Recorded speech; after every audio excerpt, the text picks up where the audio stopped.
welcome, ladies and gentlemen, to the DFS Hockey Report. We are back, day number 2 of the NHL season. I am your host, Brock Seguin.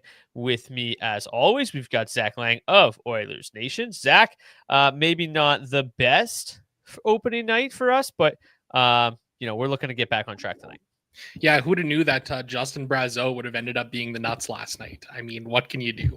I think that's called the classic Brock reverse jinx right there. That's usually how it works. When I laugh at a guy, I'm like, I don't think I'm going to play this guy in the second line. He usually scores a couple goals.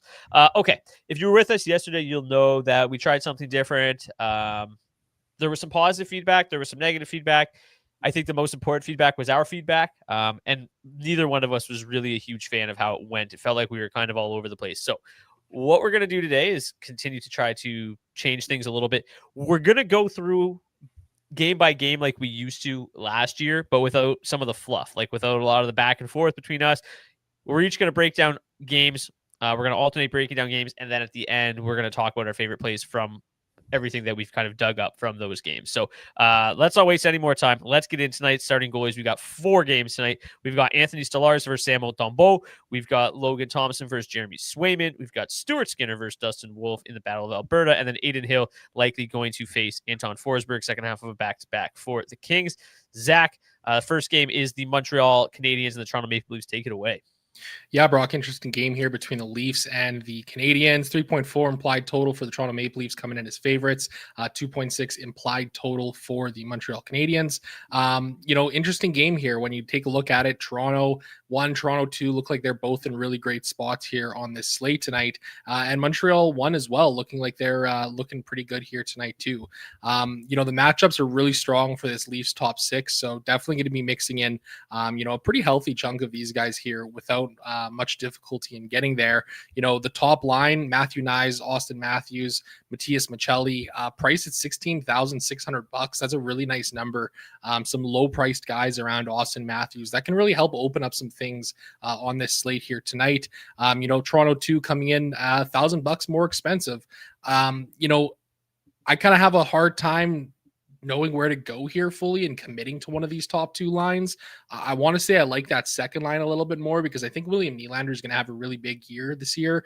I'm pretty high on him. So pretty excited about both of these spots. On the Montreal side of things, you take a look at that top line, and they're really the one that kind of drives the engine here for the Montreal Canadiens. Cole Caulfield, Nick Suzuki, Juraj Slavkovsky, got a lot of Slavkovsky in season long and best ball this year. So don't mind getting to that spot as well. Coming in a little lower owned here, certainly for this Montreal 1 side of things. Some of the depth on these lines here, Toronto 3 could be a big field play, and same thing with Montreal 3 as well. I don't mind getting to that Kirby Dach, Brendan Gallagher, Zach Bolduc line. Ivan Demidov starting on the second line, and Brock, you were kind of mentioning it to me beforehand on the show. Not 100% sure what order these lines are going to be in for the Habs. So yeah, they kind of feel like 3 third lines right now. Like some outlets are listing the Demidov line as the 4th line. Some outlets listing line A's line as the 4th line. So they kind of, I think, have 3 third lines the way things are kind of going right now. Yeah, so I'd imagine probably a pretty even blend we'll see of these 3 lines out there tonight. And that's kind of how you got it projected in the line stats here as well. 24% of the ice time for Montreal 2, 3, and 4. So a little bit of a mixed bag in terms of what to expect from those guys. But I don't mind taking some punts here or there. Yeah, just to answer Morgan's comment here in the chat. Oh, he covers Zach's face entirely. That is not what we want. We want to see Zach. There we go. That's a little bit better. Zach Bolduc playing tonight. Anybody know for sure? Last we heard it sounds very likely for him to suit up. I believe he remains a game time decision, but is trending towards playing. So sorry for covering you up there, Zach. We're going to have to figure out how to not cover your face here on the DFS Hockey Reports. Let's get to game number 2, Washington and Boston. The Capitals with a 3.3 implied total. The Bruins with a 2.4 implied total tonight. Not really surprising to see the Capitals as pretty heavy favorites in this one. We take a look at the matchups. Pretty even across the board, though, for the Capitals. Better matchups on the Boston Bruins side of things, but it's the lowest event game of the night. I'm not necessarily sure that this Boston Bruins team is going to be able to take advantage of any matchups this year. Specifically, tonight, first game of the season, I think that Boston 1 is the only line that's really capable of scoring on this team. When you take a look, if we pull up their line combinations, this is just, we actually tweeted them out on Monday, and I said the Boston Bruins are blank, and the amount of responses that we got to that tweet was insane. And the kind of overwhelming majority of those responses were the Boston Bruins are ass, and I think that's pretty true. I think it's a pretty true statement. Twitter doesn't always get it right, but in this case, I think they were bang on. This top line, though, obviously finished the year off really, really well last year, and I think that they're a line that can kind of pick up where they left off and have a decent night. I don't know how much I'm going to get to Boston 1 tonight. They aren't seeing a ton of ownership, 11.6% average ownership for that line, but they do grade out fifth best. So they're the fifth best line with about the eighth highest ownership, excuse me. So I think they are a decent leverage option tonight, but not a line that I'm super excited to play. I don't think I'm going to be playing a lot of Boston this year, outside of Pastrnak one-offs. And if you know anything, if you've been watching the show over the years, you know that I suck at playing David Pastrnak. So if I play him tonight, don't play him. If I don't play him, make sure he's in your lineup.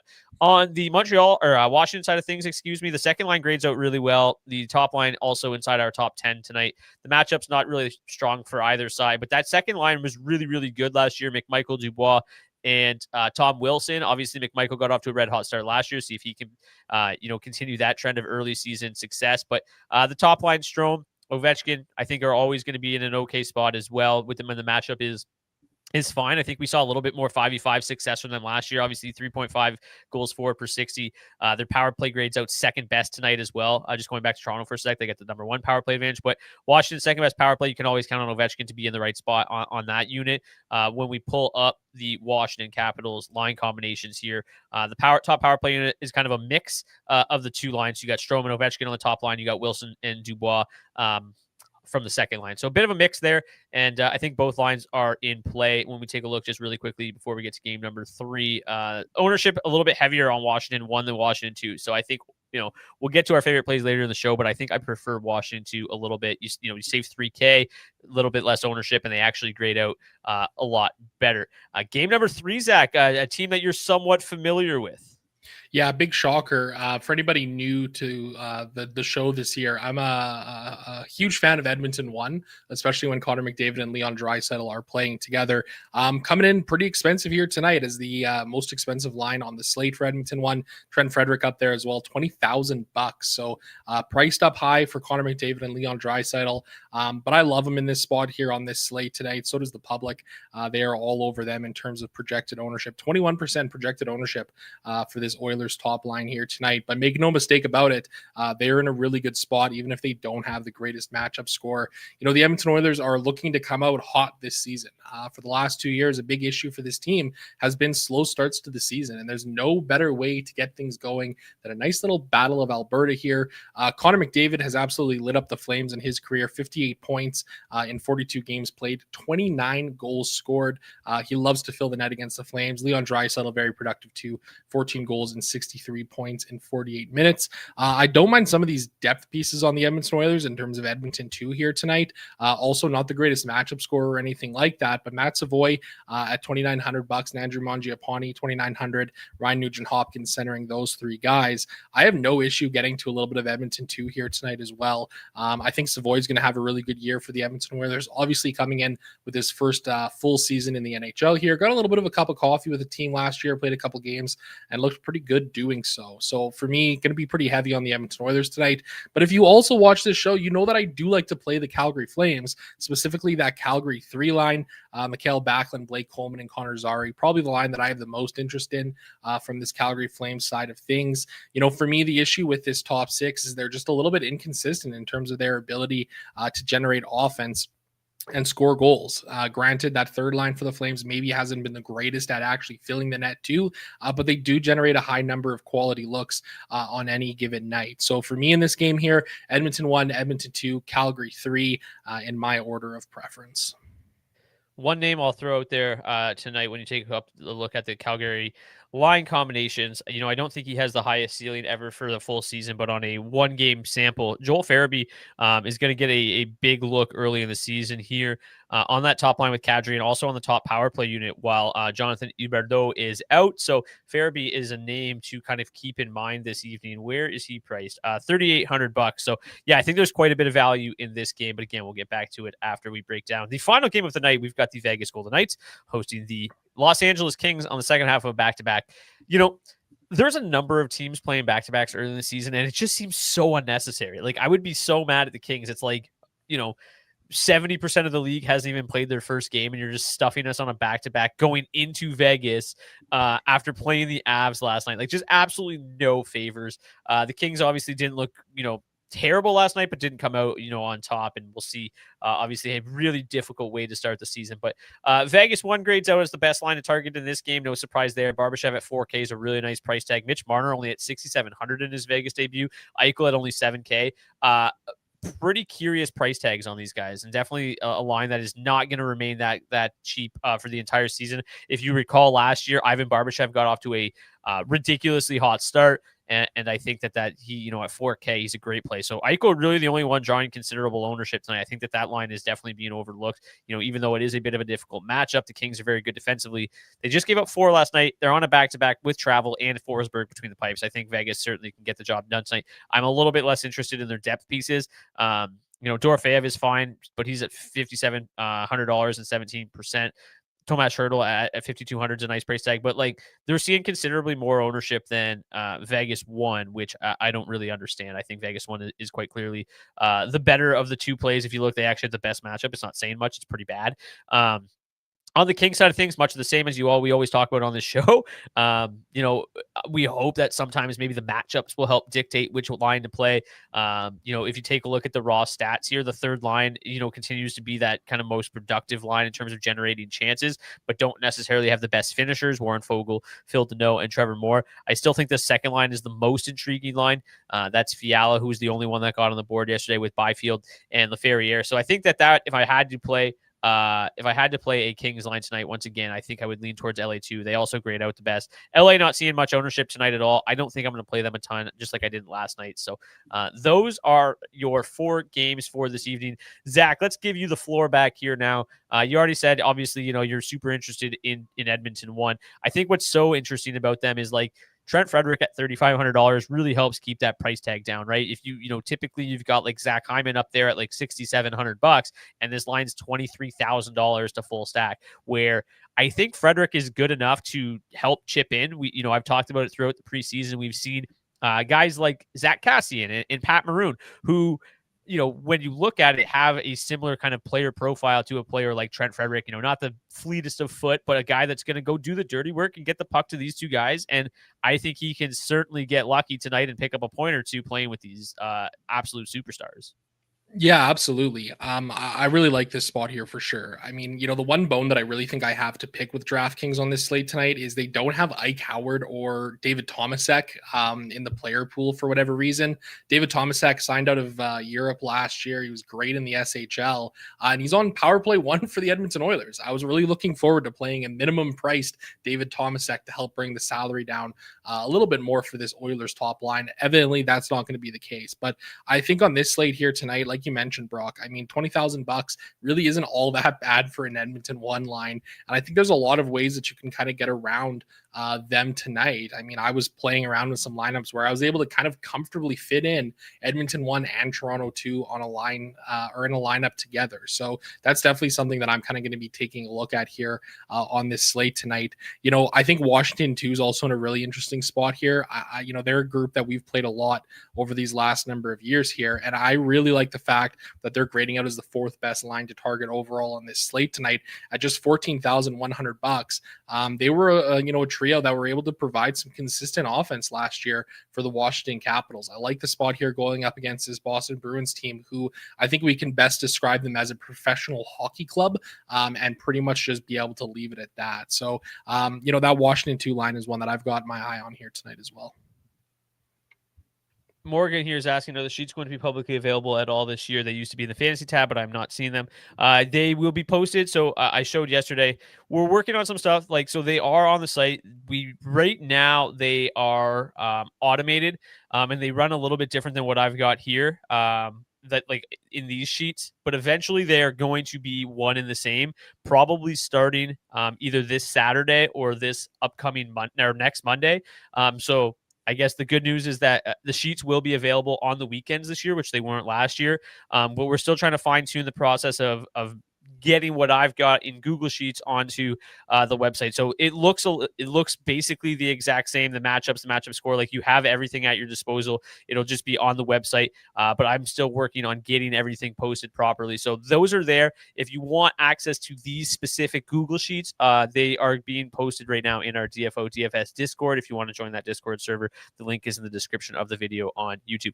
I think you make a really good case about Washington too. Really, really cheap. Pretty good matchup. I just have concerns about that game as a whole. I think that game is, like I said, it's got the lowest pace score by a lot. It is definitely, if you take a look at these other three games, I think they could all turn into high scoring shootouts. That game feels like, I bet the under at, under 5.5 earlier. That feels like just like a 3-1 Capitals win. It just doesn't feel like the Bruins are going to be able to get into any track meets with any success this year. Like they are going to need to be tight checking, and that is kind of how they're built. So I think their games are going to be pretty, just slugfest this year and pretty low scoring, and that's why I'll probably have a little bit of Washington too, but for the most part, I'll probably be staying away from that game as a whole. Toronto 1 and 2. Obviously, just ridiculously good matchups when you look at the charts. The price tags to me are just spectacular. I like Matthew Nyes at 4,700. Are you kidding me? Like easily one of the best plays in the slate, in my opinion, value plays in the slate. I think Matthias Michelli, he's got to rack up assists to have success. But at $3,600, I think you can certainly take that gamble. If that price tag starts to get up there, I think you're going to have to start making decisions on Michelli. But right tonight, I don't think you really do. I think you just play him with those two. He just is very assist happy, doesn't shoot the puck a lot, so doesn't have a great floor, but that price tag is fine. Bobby McMahon's a guy that has decent shot volume at 3,700. Tavares, it's all, you can't really write him off. He always continues to find success and have great seasons. So at 6,600, I think that Toronto 2 line is one line that we go to a lot. They always seem to grade out in the charts and seem to let us down more often than not. But I agree with you. $7,300 Willie Nylander is a ridiculously good price tag and somebody that I'm definitely interested in tonight. Yeah, for sure. Like I said earlier, I think he's going to be due for a really big year here. Listen, there's 100 points of offense that the Leafs need to find here with Mitch Marner, leaving for the Vegas Golden Knights this season. So somebody's going to have to step up here. Bobby McMahon, he had a pretty solid year, all things considered. Good shot volume from him last year. He was able to fill the net at a pretty solid clip as well. So I really like the look of that line. Going back to that Kings Golden Knights game, I really like that shout about Vegas 1 here. They seem really low owned to me here on this slate, coming in around 12% projected ownership.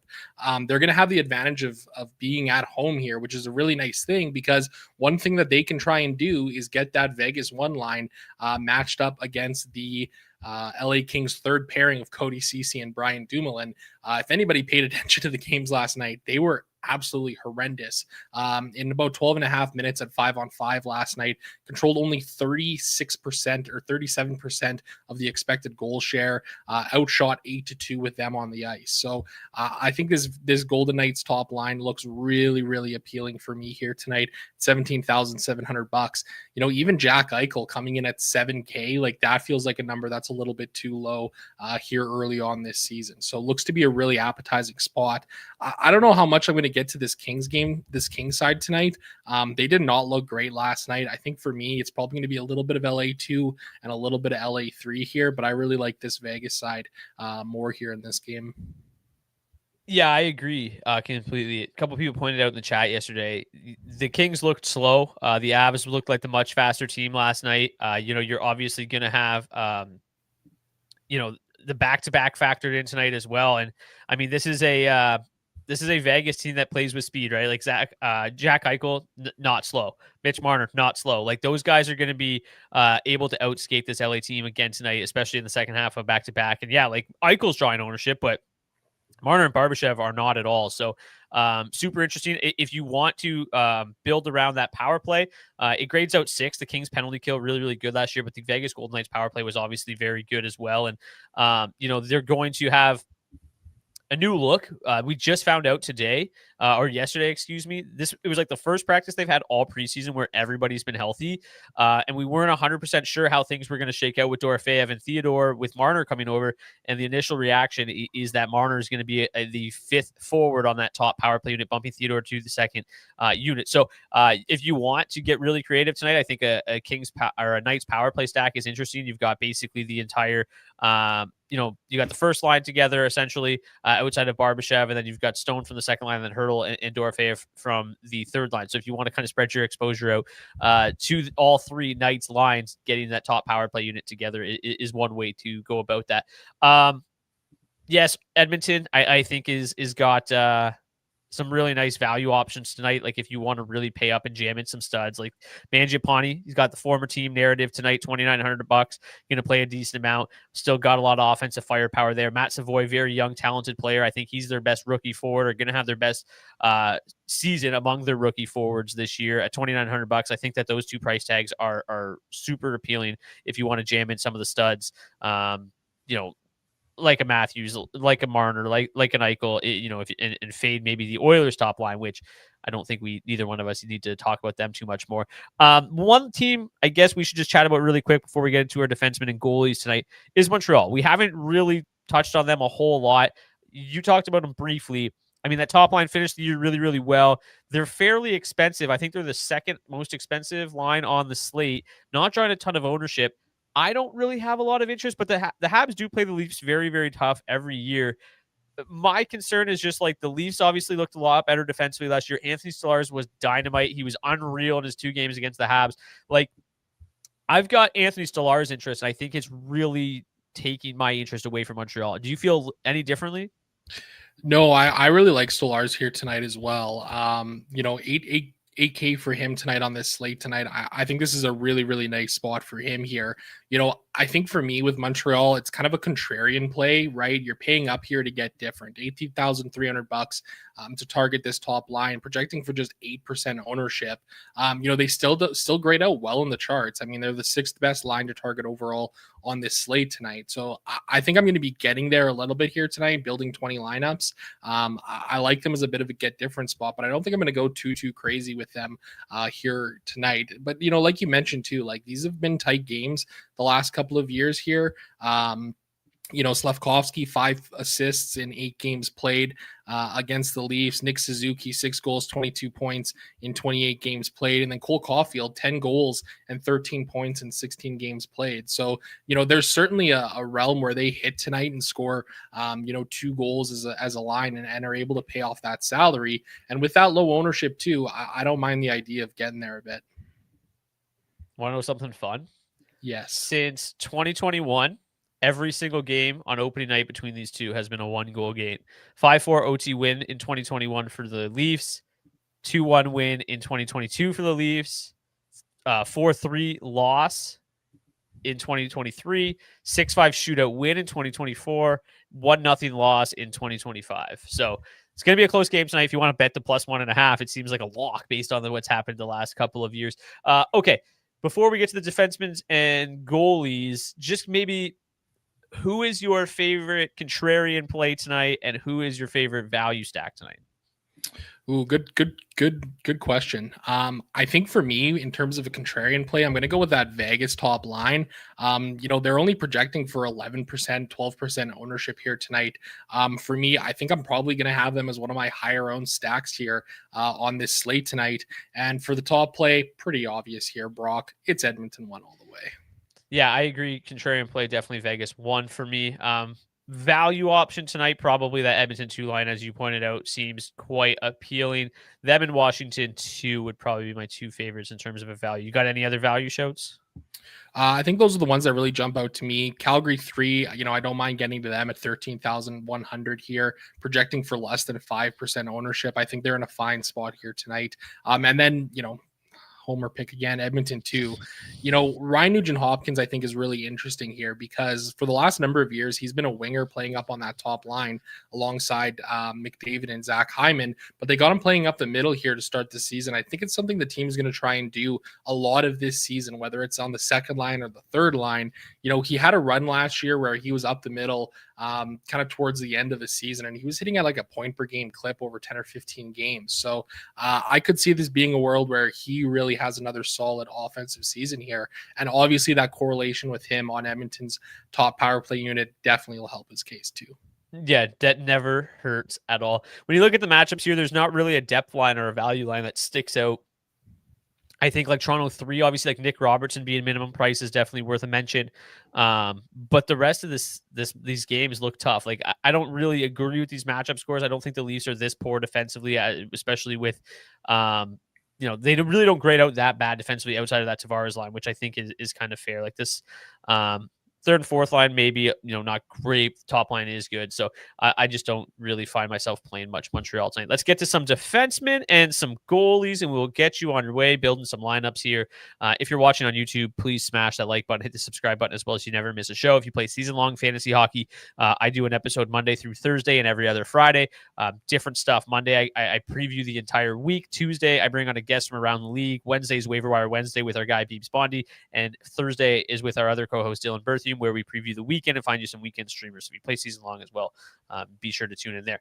Evan Bouchard at just $5,800 is nuts. 26% owned. I think it'll be higher than that. That is just a ridiculous price tag for him. Cheaper than Mackenzie Weegar. Make it make sense. Matthias Ekholm at 4,100 is obviously grades out as nice value as well. I just don't know why you wouldn't just pay up the extra for $1,700 for Bouchard, but Ekholm looks okay. I talked about Theodore being on PP2, but still with the amount of minutes he's likely to play this year with Alex Pietrangelo out for the season at $4,900, consider me interested. The same thing probably goes for Noah Hannafin at 4K. Like he's just going to play so much more ice time this year with that departure. Carlson and Chychrun maybe a little bit too expensive, just given how what that matchup looks like. So probably out. I really like Morgan Riley tonight, $4,400. I think Morgan Riley is not getting enough love. He's not being talked about enough about how he could definitely have a bounce back season on that top power play unit for the Maple Leafs. Could start tonight at $4,400. What are your thoughts on Alec Regula? It looked pretty decent in the preseason. A guy that obviously missed a lot of last year. But $2,500 playing with Darnell Nurse, like could he see 18 minutes tonight and step in front of 3 pucks? Yeah, I think he absolutely could. He was tremendous in the preseason here. Jake Wallman out for the Oilers right now, got a little nicked up in the preseason. So while he works his way back to playing on that right side alongside Nurse, they got Regula up there at $2,500. I have absolutely no issue in taking some punts on him tonight for some real deep salary relief. We don't really know what to expect, but like you mentioned, Brock, I think one thing that really is going to play to his benefit is some ice time here tonight. So I got some interest in him. Obviously, very little NHL experience, but in the 15 games played that he had for Chicago in 21-22, blocked a decent amount of shots, took a couple as well. So don't need a whole lot from him at $2,500 if you're going with a really contrarian stack here tonight, trying to jam in some of these big salary guys together. Do you find yourself clicking on some of these cheaper defensemen tonight, or are the top guys just so way too cheap that it's just not even like I'll find value up front? Yeah, I think I'm going to be trying to find the value up front. I mean, when you look at the forwards that are on this slate, Trent Frederick, $3,500, Matthias Michelli, $3,600, Bobby McMahon, $3,700. Even Connor McMichael at $4,100 isn't all that bad of an option either. For me, there's not really a ton of really interesting, cheaper guys here tonight. I think Oliver Ekman-Larsson at 3K is a fine play. A little worried about the minutes that he'll see tonight, but I mean, he was pretty solid for the team down the stretch last year and into the playoffs as well. Rasmus Sandin, Trevor Van Riemsdyk, I don't mind them as punt options. Played a decent amount of Sandin last year and had some success, with him. Trevor Van Riemsdyk, I mean, this is a guy who just eats pucks left, right, and center. So I don't mind getting to him as well. Chris Tanev, $3,200. Like, I think these are some interesting options here on this Maple Leafs blue line that I'll be comfortable getting to tonight. Beyond that, not really a ton of interest in these cheaper guys. I mean, I think you can make the same kind of an argument for, a guy like Joel Hanley with Calgary, $2,700. He's playing on the top pairing for the Flames. He blocked a lot of shots. He's going to have a lot of opportunities to do so here again tonight. So I think for the cheaper defenseman, that's kind of where I'm looking at here tonight. But like you said, Brock, I mean, there's some real mispricing going on for these higher end guys. I mean, even Darnell Nurse at $4,600, he's a volume monster, has been for the last number of years. Rasmus Anderson at $4,700, Noah Hannafin at $4K. I mean, these are some really appetizing options here for defensemen. Yeah, Willie in the chat, if you guys didn't see it there, says it seems like every power play one defenseman is $1,000 too cheap, and I agree. Like Bouchard should be close to $7K. Morgan Riley probably mid fives. Lane Hudson, even $4,800, doesn't have a lot of shot volume, but like obviously a guy that can rack up points with the best of them. Let's take a quick look at our shot block god of the night: Chris Tanev, Rasmus Anderson, Mackenzie Weegar. Let's get to the goalies. So we've got obviously 8 goalies on the slate tonight. Let's make this a little bit bigger. There we go. So Stuart Skinner, $8,100, grades out as the number 1 option. Anthony Stolarz, the second most expensive, grades out 4th best. I think I like Stuart Skinner a lot tonight. I've been very high on him in the preseason. I think there's a lot of bounce back appeal. I think he faces a decent amount of volume, and he's probably my favorite goalie on the slate. I think that some of these other guys, Logan Thompson, Aiden Hill, Anthony Stolarz, I do have, some maybe minor volume concerns, maybe a little bit less so with Anthony Stolarz, but like Logan Thompson might only face 22 shots tonight. Aiden Hill, a second half of back-to-back, the volume might not quite be there for him either. So I think Skinner and Stolarz are my 2 favorites, but I like all 4 of these favorites tonight. I think they're all in good spots. I think they're all very serviceable. I think the one, kind of bottom feeder that sticks out is Sam Montembeault, a goalie that really started to come on last year. We talked about how close these games to Habs and Toronto Maple Leafs have been over the years. I think it's not out of the realm of possibility that Montreal could steal this game, and Montembeault can be a good play at $7,400. But I don't feel super strongly about Swayman. Dustin Wolf, I think, he's unreal, but this is a really difficult matchup. So I have concerns there. And then Forsberg, I won't click on tonight. Yeah, definitely going to be avoiding Forsberg at all costs here tonight on this slate. I think for me, I like Skinner too, a little worried about the ownership that's coming in on him at 22% here, but Anthony Stolarz for me is probably my favorite goaltending play of the day here at 8K. I think this is a really nice spot for him. He was great in the playoffs for the Leafs and down the stretch run last season. Totally agree with you in terms of, some of these other spots for Aiden Hill, Logan Thompson, Jeremy Swayman, I might have a little bit of interest in, but again, a little bit of volume concerns there, but priced at $7,500. I mean, listen, we all know what happened with him last season, missed training camp, slow start to the season with all of the contract stuff that was going on. I think he's somebody who's going to be hungry to be a better goaltender this season and really prove, that he's worth that $8 million contract that Boston shelled out for him. I think Dustin Wolf is an interesting play at $7,300. Going to need the game script to go your way here tonight, kind of like we needed with Spencer Knight last night, right? Maybe there's a chance at a 35 save bonus and only 2 or 3 goals against here tonight. So I don't mind getting to some Dustin Wolf here in some lineups where I'm fading the Oilers. Yeah, definitely. I think he's a nice contrarian option. I think he's a good leverage play for sure with all the chalk coming in on Edmonton 1. I think that he's definitely a solid chalk buster potential tonight. This is crazy to me. Jeremy Swayman in 10 career starts against the Capitals. This is perfectly outlines how I feel about Jeremy Swayman tonight. Perfectly. He has a 198 goals against average and a 923 save percentage in 10 games. He has 3 wins. That's exactly what's going to happen to him all year. He's going to play great. He's going to have pretty good fantasy numbers. He's going to win no games. They just won't be able to score enough goals in front of him. And that's exactly how I think this game goes tonight. I think they lose 2-1, 3-1. Yeah, I totally agree with you, man. And again, when we go back and look at the pace score for this game, the lowest on the slate here, I have a hard time seeing where a lot of this offense is going to come for this Boston Bruins team this season. Thankfully, I've got some David Pastrnak bags in best puck, best ball this year. I think he's a fine one-off play at $8,100. But, the more that I think about this game as a whole, the more I'm kind of adverse to it. Really probably going to come in with some lower ownership here on this Washington side of things too. I guess if you're looking for a narrative play, Alex Ovechkin is sitting at 899 career goals heading into tonight. So, hey, who knows? Maybe he's able to paw 1 or 2 and get there tonight as well. All right, we still aren't set up for our daily face-off, our head-to-head lineup challenge. We're still waiting on Zach to complete last year's punishment before we start this year's rebrand. But we are going to continue with the hat trick pick challenge. So if you want to participate in today's hat trick pick challenge, please drop your pick in the comment section of the video on YouTube, not the live chat, in the comment section, so I can remember it and see it in the morning. If your player scores a hat trick, we'll get you a $25 gift card to Nation Gear so you can pick up some DFO swag, free to enter.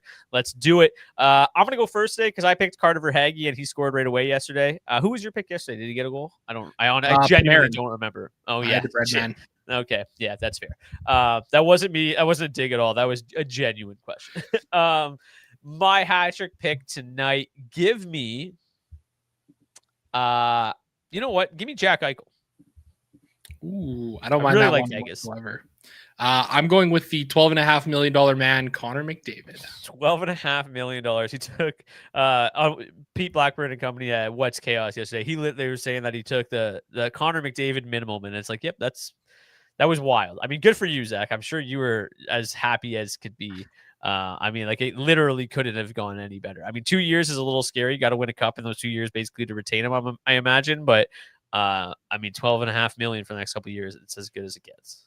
Yeah, pretty crazy. I was kind of joking at the Oilers Nation offices yesterday. I was like, man, I can't believe I didn't think of that take of, oh, what if Connor McDavid just takes $12.5 million again? But you know what? At the end of the day, it seemed like such an outlandish idea that, it makes sense that nobody really was able to think of this one. So, yeah, going to be interested to see what happens here. But yeah, man, I mean, 12.5 mil, like, it's unbelievable.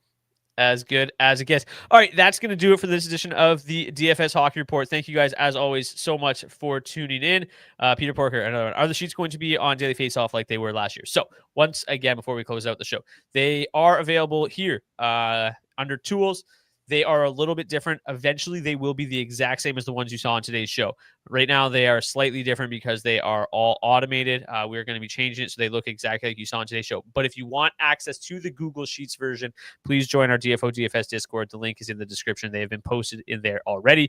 You can check them out today. I'm Brock Seguin. We have Zach Laing with us today. We'll see you back here tomorrow for what I believe is a 14-game slate, if I recall correctly. Yes, 14-game slate. No games on Friday, so tomorrow will be our last show of the week. Thank you guys so much. Smash the like button, hit the subscribe button, and see you back here tomorrow. Cheers. Cheers.